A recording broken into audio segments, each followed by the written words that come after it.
Salve, salve, senhoras e senhores, meninos e meninas, garotos e garotas, jovens discentes, professor Luciano, e hoje estaremos dando sequência, prosseguimento aos nossos estudos, refletindo, discutindo sucintamente sobre o tema as transferências intra e interhospitalar e gestão de riscos, entendendo que não existe a menor pretensão de nossa parte de se esgotar o tema, pois é notório que esta é apenas uma modesta abordagem a este tão amplo assunto. Temos na programação aproximadamente, creio ser 70 slides, 70 lâminas, né? Então peço a você sua complacência, sua paciência quanto ao tempo de gravação. Se o mesmo ficar um pouquinho extenso, se esse vídeo ficar um pouquinho extenso, se necessário for, pause o mesmo e depois, a seu tempo, retome a visualização e vamos lá, juntos, né? Caneta, papel na mão, façam suas anotações, seus registros. Se necessário, acesse os registros, aulas anteriores que podem nos ajudar a estruturar esse raciocínio de hoje sobre transferências intra e interhospitalar e gestão de riscos. Comigo aqui na tela, bem, a nossa programação abarca, engloba 6 grandes blocos, tá? No bloco 1, nós vamos fazer uma introdução, revisões, conceitos, e quando falo sobre introdução, nós pontuaremos sobre os 2 principais blocos de patologias que levam os pacientes a óbito no Brasil, o bloco das doenças do sistema cardiovascular e do câncer, tá? Entendemos que por inúmeras vezes serão estes pacientes que estarão no leito e necessitarão destes cuidados quanto à transferência intra e interhospitalar, certo? E necessitarão dessa gestão de risco. Então, por isso, eu vou fazer essa breve introdução pontuando sobre doenças do sistema cardiovascular e câncer.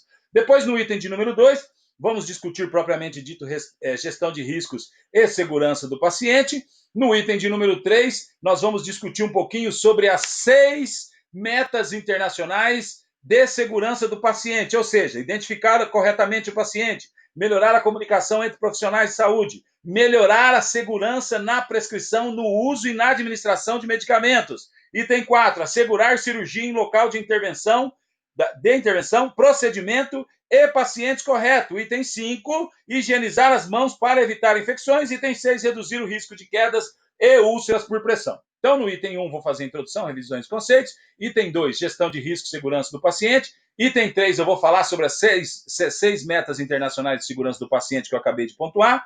Item 4, a trajetória histórica de segurança do paciente.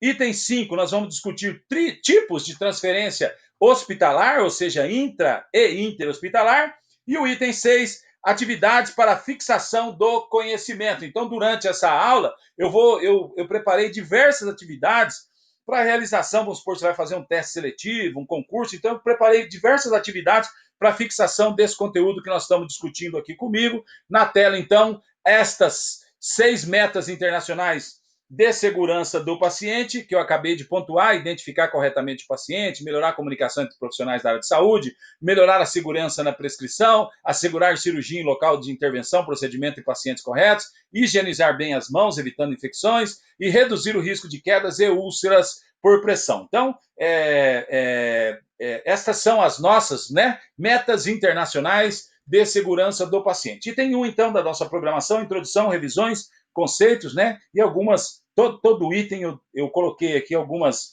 questões, né, para fixação, algumas atividades para fixação do conhecimento. Vamos lá, item 1, então, introdução, revisões e conceitos. Bem, o conceito da patologia, essa aula está colocada dentro da patologia. Nós vamos discutir o quê? Transferência intra e interhospitalar, mais gestão de risco. Mas eu acabei de pontuar com os senhores que muitas vezes, a grande maioria das vezes, né, nós temos o quê? Lógico que isso vai de região para região, mas nós temos o quê? No leito, certo? Pessoas que estão estão apresentando, né, aqueles 2 grandes blocos de patologia: doenças do sistema cardiovascular e do câncer, tá? Então, só para a gente relembrar, patologia é o ramo da ciência médica que estuda as alterações morfológicas e fisiológicas do estado de saúde, né? E uma definição um pouquinho mais aprofundada da patologia: o estudo das enfermidades, das doenças, estudo dos processos que envolvem alterações bioquímicas, estruturais e funcionais em nível de célula, tecido ou órgão, que estão relacionados com o desenvolvimento de uma doença. Didaticamente, a gente divide a patologia em geral e de órgãos e sistemas, né? Nós só vamos abordar aqui doenças do sistema cardiovascular de forma bem superficial e câncer, porque eu quero que fique definido que muitas vezes o paciente que está no leito, que está precisando desse trabalho de transferência intra e interhospitalar e mais a observação das gestões de risco, são pacientes que estão dentro desses dois blocos, doenças do sistema cardiovascular e câncer. Bem, aqui a patologia geral, a divisão didática em 4 grandes blocos, né? Vão acontecer alterações numa patologia celulares, pode ter como desdobramento inflamação e reparo dos túbulos vasculares e neoplasias. Não vou pontuar isso porque já foi discutido isso a seu tempo, né? Divisões de uma patologia, geralmente nós temos esta sequência numa patologia. Eu tenho um agente etiológico, eu tenho a fisiopatologia, vão haver as alterações morfológicas e desordens funcionais, assim como suas manifestações clínicas. Então, dentro de cada patologia, teremos esses desdobramentos.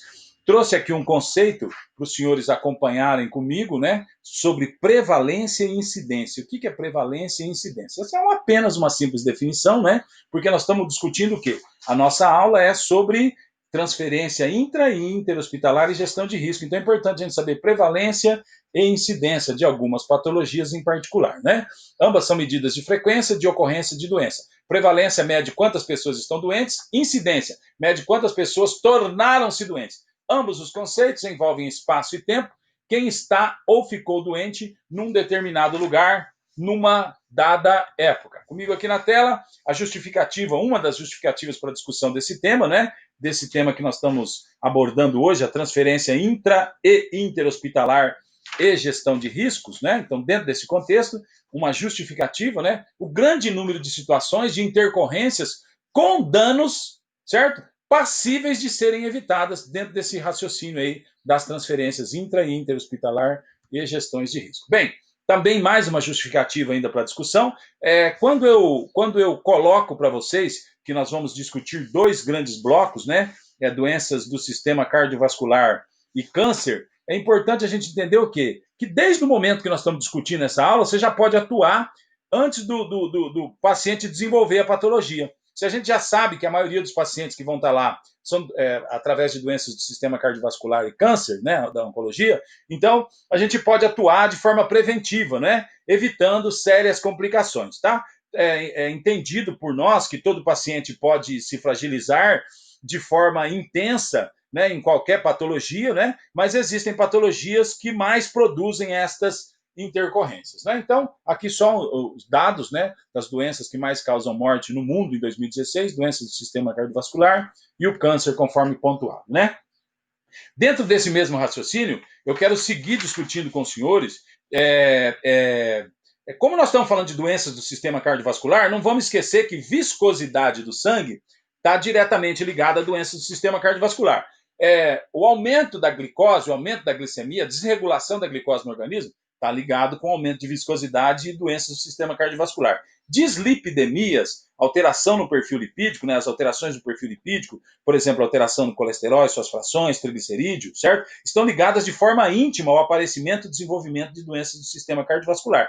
Assim como as alterações da glicemia, essas patologias alteram, aumentam a viscosidade do sangue, fazendo o quê? Atuando de forma decisiva nas doenças do sistema cardiovascular. Então é importante a gente entender que quando falamos que nós vamos discutir doenças do sistema cardiovascular, dentro desse contexto que muitos pacientes que estão necessitando de transferência intra e interhospitalar e gestão de risco são pacientes com doenças do sistema cardiovascular e câncer, tá? Então, temos que lembrar que a desregulação do açúcar no sangue pode levar a doenças do sistema cardiovascular, alterações no perfil lipídico podem levar a doenças do sistema cardiovascular, e eu só quero pontuar de forma bem rápida e sucinta, superficial, sobre a fisiopatologia do diabetes, né? Então, quanto ao controle da liberação de insulina, não é? Então, vamos começar pensando nisso, certo? Então, o aumento da glicose, por exemplo, devido à alimentação, você fez uma alimentação, então o aumento da glicose estimula receptores GLUT2 das células pancreáticas a receberem o quê? A glicose. E com o desdobramento dessa entrada de glicose, se fecham o quê? Os canais de potássio e promovem a despolarização das células beta do pâncreas.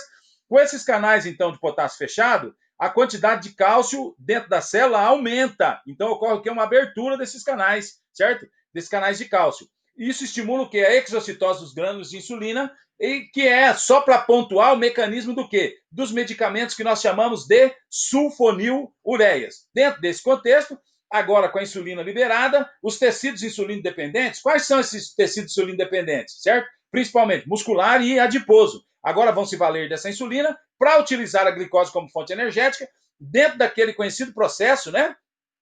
A insulina é recebida do seu receptor de membrana, produz o quê? Fosforilação do receptor, do transportador GLUT4, armazenado no citoplasma das células, dependente de insulina. E ocorre o quê? A translocação do mesmo para a superfície celular, para que ocorra por ele, né, através dele, a captação de glicose. Bem, isso aqui é a fisiopatologia bem simples, né, do desenvolvimento da hiperglicemia, do diabetes, né? E aqui eu também coloquei para os senhores um raciocínio bem rápido, certo? E bem simples, quando eu começo a ter oferta excessiva de gordura, né? Então é uma lâmina só para os senhores observarem, né? O metabolismo de ácidos graxos, então ácidos graxos livres, vão sofrer muitas vezes a interferência de acetato, esses ácidos graxos, então, vão se transformar em ácidos graxos, né?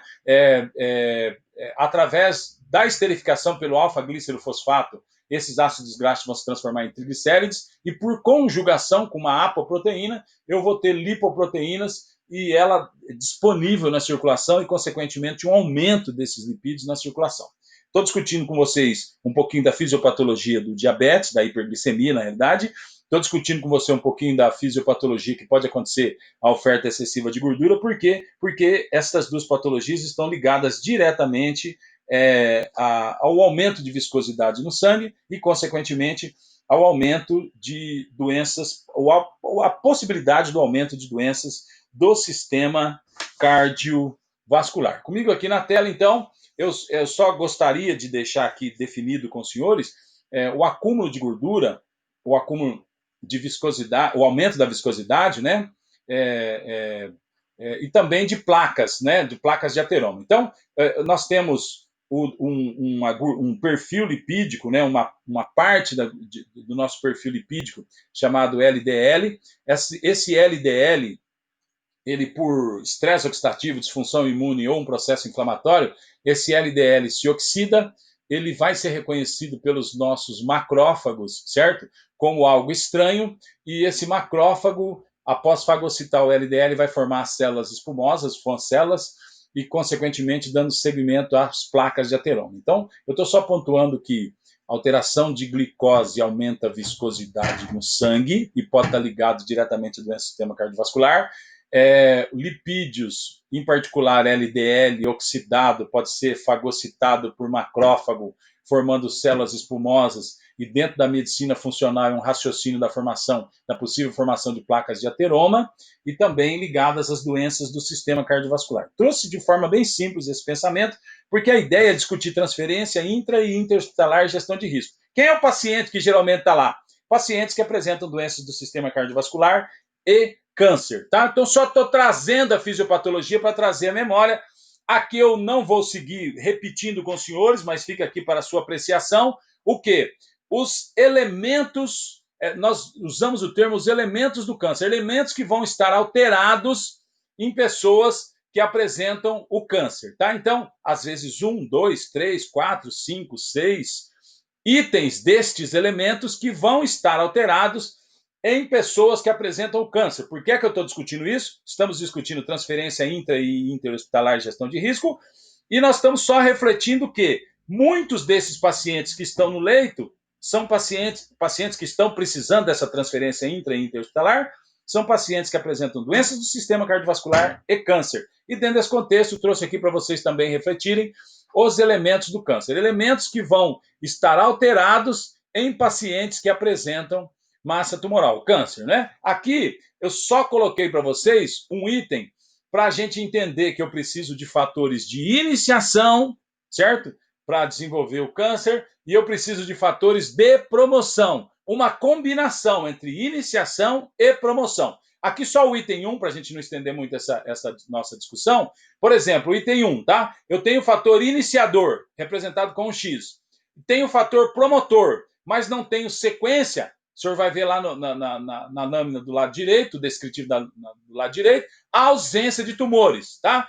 No segundo, grupo 2, eu tenho o fator iniciador e tenho o fator promotor, mas uma sequência, uma incidência dele, eu vou apresentar tumores. E assim os senhores seguem refletindo sobre esta lâmina, dentro do raciocínio da oncologia, tá? Aqui eu só coloquei para os senhores essa lâmina para mostrar que a heterogeneidade dos tumores, o tumor não é feito geralmente de apenas um único tipo de célula, existe uma variante de células tumorais.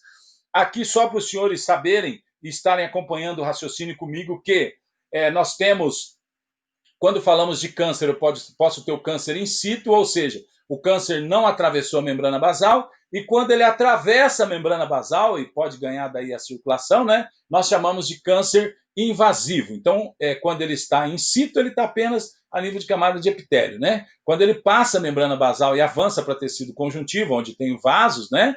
E aí a gente chama de metástase, ele pode se tornar um carcinoma invasivo. Tá aqui uma lâmina para ilustrar esse processo da angiogênese, para os senhores estarem observando como é que acontece essa saída de uma massa tumoral de um local e ganha outros locais no organismo, certo? E aqui, quanto à nomenclatura, eu trouxe aqui um item para a gente discutir um pouquinho sobre nomenclatura de tumores benignos e malignos. A aula é sobre transferência intra e interhospitalar gestão de risco. Só estou pontuando com os senhores que existem diversas patologias que vão levar o paciente a estar lá no leito, na beira do leito, certo? Necessitando desses cuidados da transferência inter e interhospitalar, intra e interhospitalar e gestão de risco, e muitos deles vão estar acometidos do quê? De doenças do sistema cardiovascular e câncer. E por isso eu estou comentando alguns itens sobre o câncer, tá? Quanto à nomenclatura de tumores, quando mesmo é acrescido do sufixo, o final da palavra, tá? Oma geralmente é benigno, sarcoma geralmente maligno. Mas esse é um pensamento macro, mas existem diversas exceções. Por exemplo, eu acabei de falar oma benigno, sarcoma maligno. Só que linfoma, por exemplo, termina em oma, tá? Mas é um câncer do tecido linfático, maligno. Melanoma, tá? Termina em oma e não é benigno, tá? É um tumor dos melanócitos, maligno. Então, só para entender que o sufixo oma geralmente indica benigno, sarcoma geralmente maligno. Mas existem diversas exceções. Só trouxe aqui para os senhores acompanharem comigo, tá? Aqui mais uma vez colocado para os senhores as metas internacionais de segurança do paciente, como já pontuado anteriormente. Eu só queria colocar dois itens aqui para os senhores, que nós usamos estes termos, taxonomia e tácito. Taxonomia é basicamente para classificar, não é? E tácito, quando os senhores observarem isso, está implícito, certo? Então, dentro dessas metas internacionais de segurança do paciente, tem um pensamento tácito, tem várias coisas implícitas aí, e eu vou tentar discutir algumas coisas com os senhores, tá? Então, só trouxe aí essas duas definições para ilustrar a nossa discussão. Aqui mais uma definição, né? De uma forma bem simples, o que é urgência e emergência, já de posse, os senhores com certeza de posse desse raciocínio, né? A urgência, né? É sem caráter imediatista, e a emergência é a constatação médica de condições de agravo à saúde que impliquem sofrimento intenso ou risco iminente de morte, exigindo, portanto, tratamento médico imediato. Bem, discutimos o item 1, fiz uma introdução, algumas revisões, discutimos alguns conceitos. Agora vamos avançar para o item 2 dos 6 itens que nós vamos discutir, né? A gestão de risco. Bem, eu trouxe aqui para os senhores algumas portarias que vão ajudar para você, às vezes você precisa fazer um POP, um procedimento operacional padrão, ou padronizar no hospital que você está, esse contexto da gestão de risco, né, das transferências intra e interhospitalares e gestão de risco. Eu trouxe alguma literatura que pode ajudar o senhor a isso. Por exemplo, a portaria 2338, de 3 de outubro de 2011, certo? Que define, por exemplo, o que é um paciente crítico grave, né? Então, está lá no artigo 2º, parágrafo 1º, é aquele que se encontra em risco iminente de perder a vida ou função de órgão, sistema do corpo humano, bem como aquele em frágil condição clínica decorrente de trauma ou outras condições relacionadas a processos que requeram cuidado imediato, clínico, cirúrgico, gineco-obstétrico ou em saúde mental. Aqui é portarias que vão ajudar o senhor a estruturar os seus procedimentos operacionais padrões, as suas padronizações aí no seu hospital. Trouxe aqui mais 3 resoluções dentro desse contexto de gestão de risco e segurança do paciente. a resolução RDC 63, de 25 de novembro de 2011, dispõe sobre requisitos de boas práticas de funcionamento para o serviço de saúde.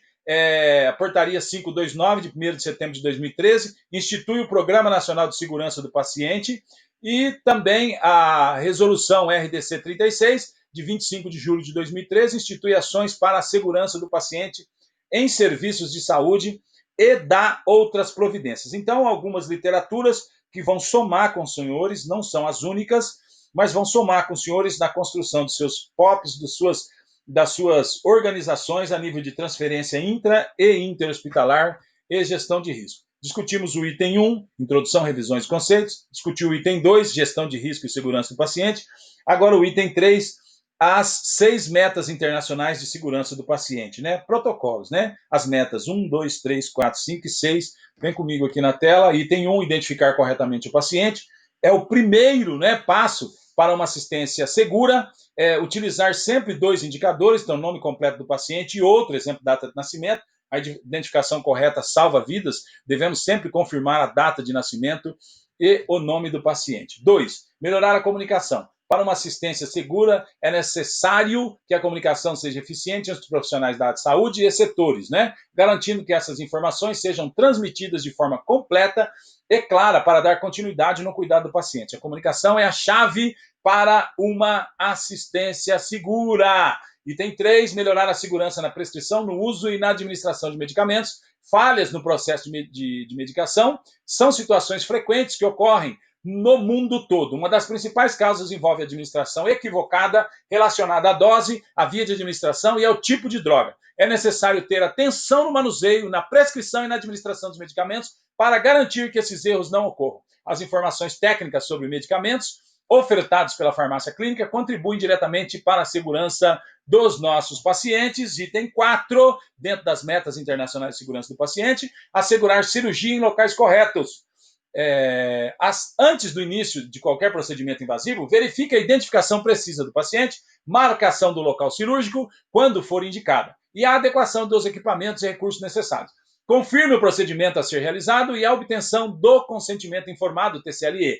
Pôr em prática os protocolos propicia um ambiente confiável e a garantia de que a segurança dos pacientes está sempre em primeiro lugar. Estamos discutindo transferência intra e interhospitalar, gestão de risco, tema macro da nossa discussão, e dentro dele, o item 3, nós estamos discutindo as 6 metas internacionais de segurança do paciente. Vem comigo aqui na tela o item 5, higienizar as mãos para evitar infecções. Adote a higienização das mãos de forma adequada e constante. Para isto, utilize o passo a passo dos 5 momentos para uma higiene adequada, antes do contato com o paciente, antes da realização de procedimento asséptico, após o risco de exposição a fluidos corporais, após o contato com o paciente, após o contato com áreas próximas ao paciente. Lavar as mãos é essencial para a proteção de nossos pacientes. Item 6 das metas internacionais de segurança do paciente. Reduzir o risco de quedas e lesões por pressão, avaliar individualmente todos os pacientes, identificar aqueles que apresentam uma propensão maior a sofrerem quedas e lesões por pressão em função das condições clínicas atuais ou de fatores predisponentes. Diante do risco identificado, os profissionais adotam medidas preventivas e orientam pacientes e acompanhantes. Quando faço a higiene do chão, sinalizo com a placa piso molhado. Assim, evito que alguém sofra uma queda. Aqui algumas questões que eu trouxe para os senhores e senhoras acompanharem comigo, só para a gente fixar, né? Para a gente fixar o que nós estamos discutindo, testando nossos conhecimentos. Determinados medicamentos têm maior potencial de dano ao paciente se utilizados inadequadamente. Em outros casos, a administração de um medicamento diluído ou até mesmo incorreto pode provocar efeitos adversos no paciente, o que muitas vezes requer o uso de antídotos para minimizar os danos. Há também a possibilidade de erro pela administração de doses em duplicidade de um mesmo medicamento.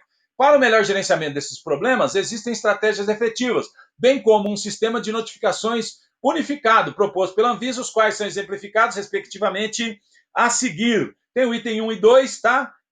Para você anotar verdadeiro ou falso. Farmácia clínica, Tiger Tools. Tiger Tools é uma pesquisa de rastreadores nos prontuários de possíveis reações adversas a medicamentos.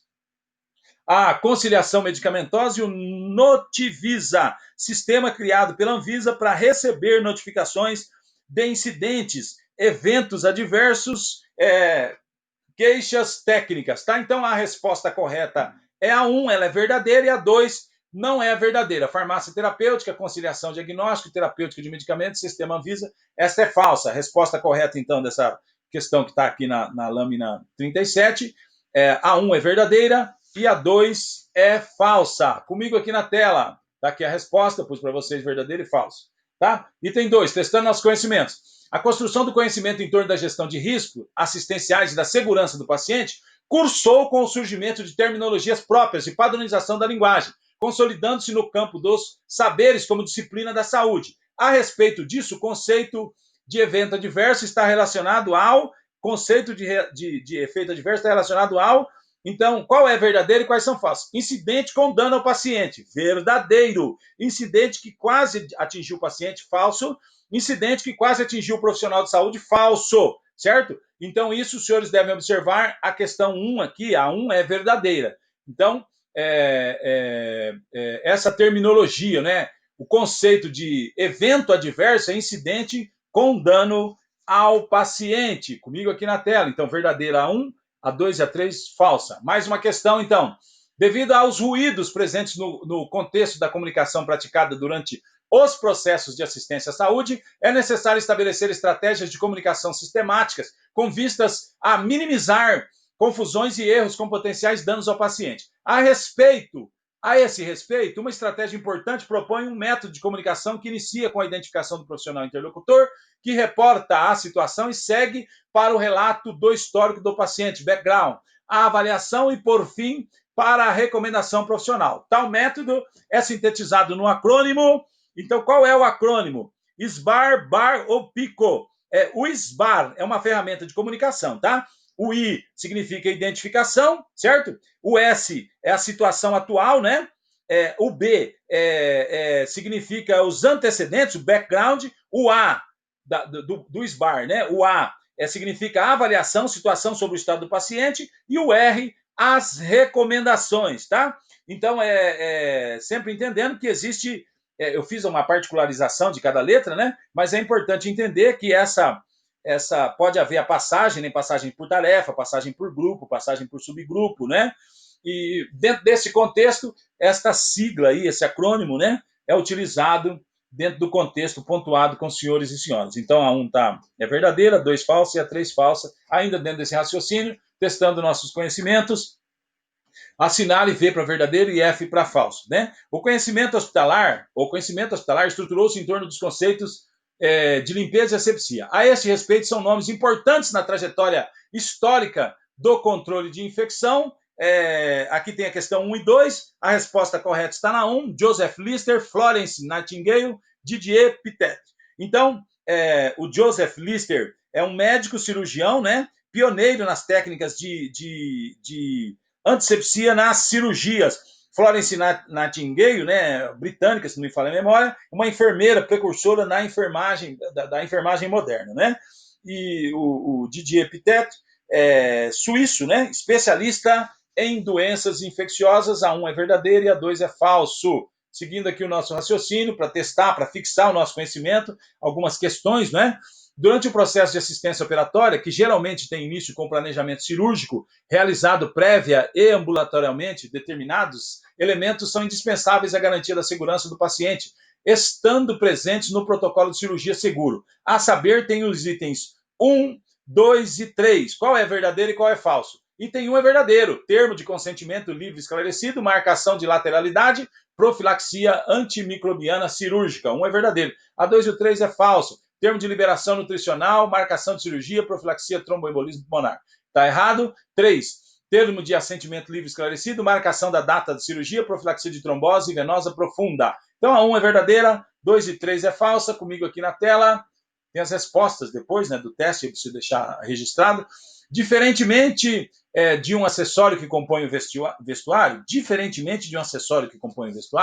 a pulseira de identificação do paciente deve ser vista como uma ferramenta de informação que deve ser obrigatoriamente utilizada em cada parte do processo assistencial, de maneira a garantir a segurança do paciente e evitar problemas, como a comunicação incorreta de medicamentos, a administração incorreta de medicamentos em pacientes com nomes muito parecidos. Para isso, de acordo com o texto de apoio, qual o modo adequado para identificar o paciente?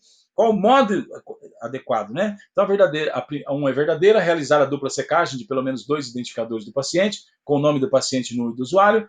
A 2 e a 3 não estão corretas. Interrogar a familiar a respeito do nome correto do paciente, perguntar qual o nome do paciente. Estas duas não estão corretas. E a última questão aqui desse item, né? A prescrição e o uso da administração de medicamentos estão estruturados em um processo denominado cadeia medicamentosa. A este respeito, são etapas da cadeia medicamentosa. Tem o item 1, 2 e 3, né? São etapas da cadeia medicamentosa, a 1 está correta. Prescrição de medicamentos, dispensação, administração e monitoramento. A 2 e 3 são falsas. Prescrição de medicamentos, dispensação, ingestão e devolução, dispensação, ingestão, administração e monitoramento. As outras duas estão falsas, então a 1 verdadeira, a 2 e a 3 falsas, tá? Agora vamos para o item 4. Discutimos já a nossa programação, introdução, revisão e conceito. Item 2, gestão de risco e segurança do paciente. Item 3, as 6 metas internacionais de segurança do paciente, acabamos de discutir, né? Identificar o paciente, melhorar a comunicação, melhorar a segurança na prescrição, assegurar cirurgia em local de intervenção, procedimento em pacientes corretos, higienizar as mãos para evitar infecções, reduzir o risco de quedas e úlceras. E agora o item de número 4, trajetória histórica de paciente, de segurança do paciente, contextualização, né? Então vamos lá, todo mundo junto? Item aqui diz assim, né? Aspectos fundamentais para a segurança do paciente. Existe uma responsabilidade ética e legal na manutenção dos cuidados hospitalares em toda a sua dimensão, terapia intensiva e pacientes críticos. Lembrando que estamos discutindo qual que é o tema macro da nossa aula? Transferência intra e interhospitalar e gestão de risco. Documentos de 2009 da Organização Mundial de Saúde informa: o conceito de segurança do paciente refere-se à redução dos riscos de danos desnecessários associados à assistência em saúde até um mínimo aceitável. E aqui também diz para nós nessa lâmina, o mínimo aceitável refere-se àquilo que é viável diante do conhecimento atual, dos recursos disponíveis e do contexto em que a assistência foi realizada frente ao risco de não tratamento ou outro tratamento. Comigo aqui na tela, aspectos fundamentais para a segurança do paciente. Item 4, estamos discutindo, né? Da nossa programação. Necessita de um profissional organizador, gerenciador, né? Do quê? Do transporte, certo?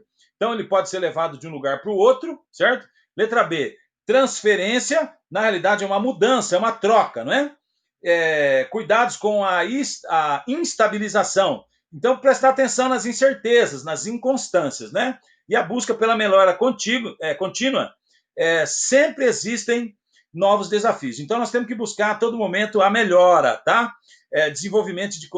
Nós temos que pensar em desenvolvimento constante de novos protocolos e realizáveis, né? Tem que preparar um protocolo, mas que ele seja realizável, certo? Ser coerente com a nossa realidade, certo? Então tem que prestar atenção nisso. Por exemplo, minha ambulância precisa de um aspirador, da adaptação de um aspirador, né, para secreções, ok, isso é viável, por exemplo, certo? Dá para você fazer, certo? Não, tem que pensar em custo também, né? Aqui dentro desse contexto do item 4, trajetória histórica de segurança do paciente, eu trouxe aqui aspectos fundamentais para a segurança do paciente. A resolução 7 de 24 de fevereiro de 2010 da Anvisa, né, dispõe sobre os requisitos mínimos para funcionamento de unidades de terapia intensiva e dá outras providências. Para que ter essas resoluções nessa discussão, na nossa aula, tá? Porque às vezes você está fazendo protocolos para transferência intra e interhospitalar e gestão de risco e não tem literatura para buscar. Estou disponibilizando para vocês alguns itens aí para você ter em mãos, tá? Segue comigo aqui.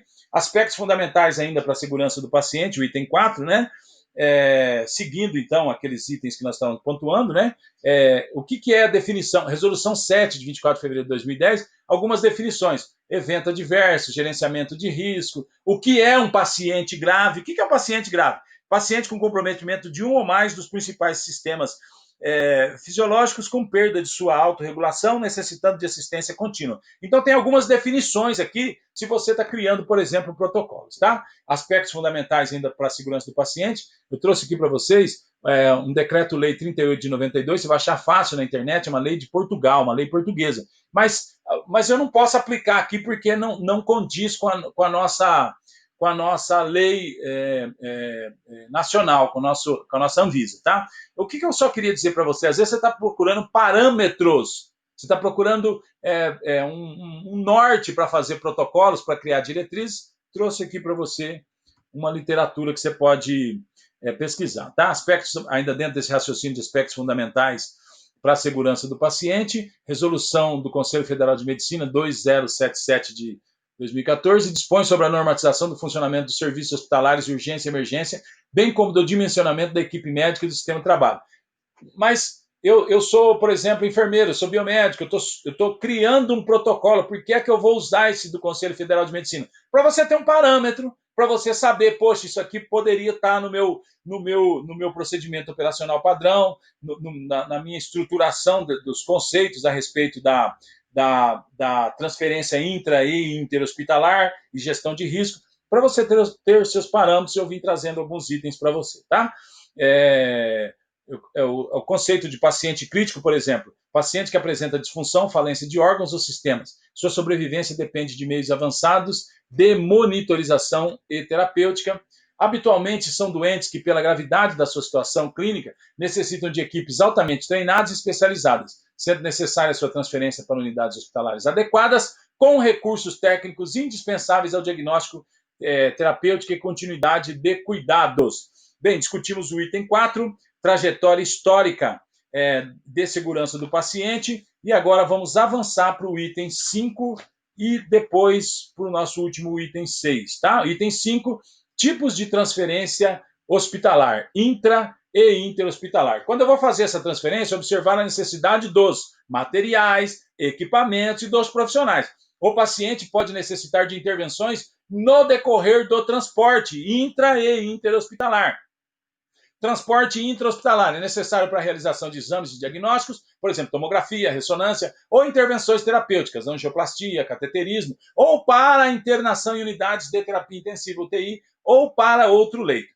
Observação: muitas instituições já possuem diversos exames à beira do leito, por exemplo, ultrassom, raio-x, tá? O transporte interhospitalar, agora eu vou discutir com vocês, interhospitalar, tá? Então, segundo o Guidelines, o transporte interhospitalar é realizado sempre que se necessita de muitos recursos humanos, diagnósticos terapêuticos e de suporte avançado de vida que não estejam presentes no hospital de origem. Transporte interhospitalar, ainda o raciocínio, né? Envolve muitos riscos que devem ser minimizados. Deve haver um planejamento para esse transporte intra e interhospitalar, né?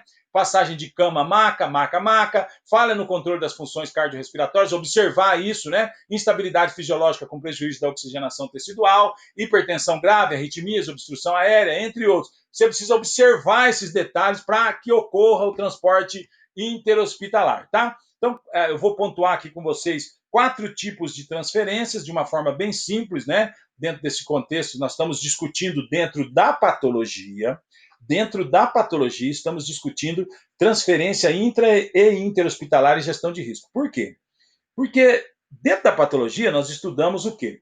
As patologias que mais levam os pacientes a óbito, né? Então, o que nós discutimos dentro desses pacientes que mais são levados a óbitos no Brasil? Pacientes que apresentam doenças do sistema cardiovascular, pacientes com câncer. É lógico que temos aí doenças respiratórias, diabetes, infecções, outros desdobramentos, né? Mas, dentro desse contexto, e nós estamos estudando na patologia doenças do sistema cardiovascular, estamos estudando doenças que aumentam a viscosidade do sangue, diabetes, dislipidemias, formação de placa de ateroma, estão dentro das doenças do sistema cardiovascular.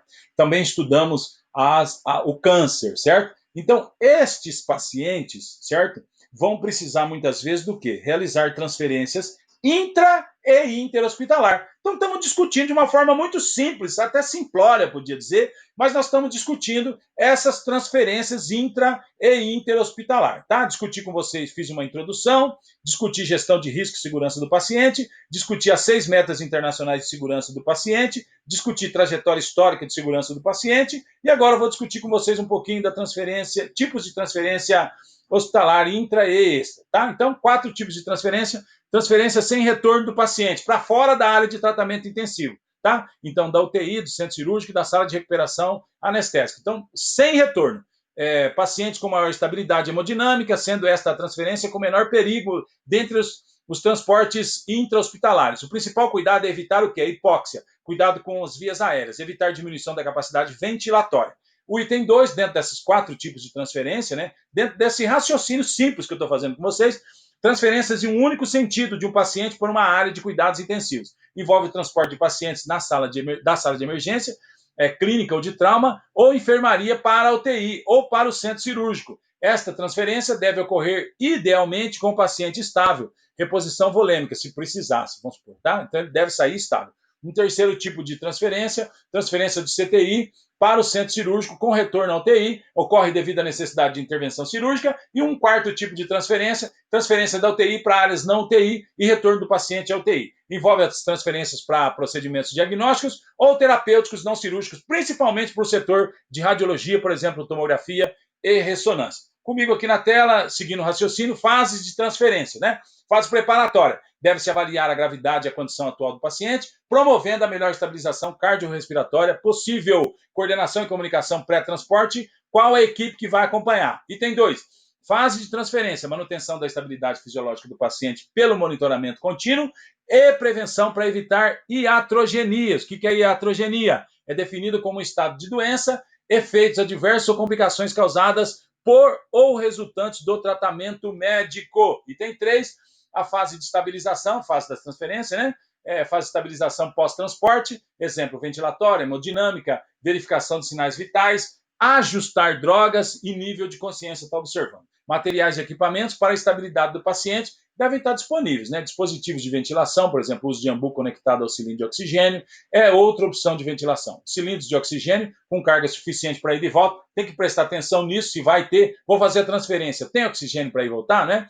Pode estar acoplados à maca de transporte ou serem transportados em carrinho manual. Seguindo aqui ainda o raciocínio das fases de transferência, materiais e equipamentos para a estabilidade do paciente. Então, por exemplo, às vezes eu preciso de monitores, moduladores de transporte que permitam acompanhamento contínuo de vários parâmetros vitais, bombas de infusão. Então, eu preciso estar disponíveis, ter disponíveis materiais e equipamentos para a estabilidade do paciente, assim como também o que? As medicações para o transporte. Se o paciente está fazendo uso de drogas vasoativas, por exemplo, sedação, antibióticos e outros, as mesmas devem ser infundidas de forma antecipada antes do transporte, não em excesso, é lógico, né? Exemplo de medicações disponibilizadas para o transporte, conforme o protocolo, adrenalina, meldarona, lidocaína, atropina, bicarbonato de sódio, adenosina, cloreto de cálcio, dexametasona, dopamina, furosemida, manitol, magnésio, naloxone, ferritoína, benzodiazepínicos, ou seja, a medicação que ele está usando, se for possível, vai se fazer antes, se não for possível, se for possível, vai se fazer depois, ou se for necessário, vai se levar essa medicação para se fazer durante esse transporte, essa transferência intra e intra-hospitalar e gestão de risco. Eu quero agradecer a você pela companhia até aqui, muito obrigado e até mais.